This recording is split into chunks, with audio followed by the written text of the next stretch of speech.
नमस्कार, मी जितेंद्र आणि आपण पाहत आहात 100 दिवस 100 नवीन कलमे। तरी आज आपण जाणून घेणार आहोत भारतीय न्याय संहिता कलम 85।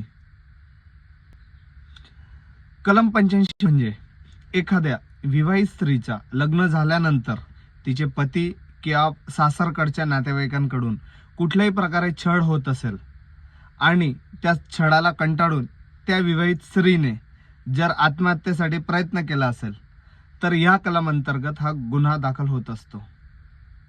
छळ म्हणजे हुंड्यासाठी दबाव टाकणे, मानसिक त्रास देणे, घराबाहेर काढून टाकण्याची धमकी देणे, आत्महत्यास प्रवृत्त करणे, मारहाण किंवा शिवीगाळ करणे इत्यादी प्रकारचे कार्य केले असेल तर त्याला छळ असे म्हणतात। या अंतर्गत एखाद्या विवाहित पुरुषावर गुन्हा दाखल झालेला असेल तर त्याला 3 वर्षापर्यंत तुरुंगवास किंवा दंड किंवा दोन्ही होण्याची दाट शक्यता असते।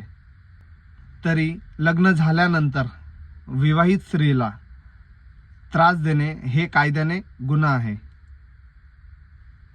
अशाच पोलीस स्टेशनमध्ये लागणाऱ्या नवनवीन व्हिडिओसाठी YouTube चॅनलला सबस्क्राइब करा आणि फॉलो करायला विसरू नका। धन्यवाद।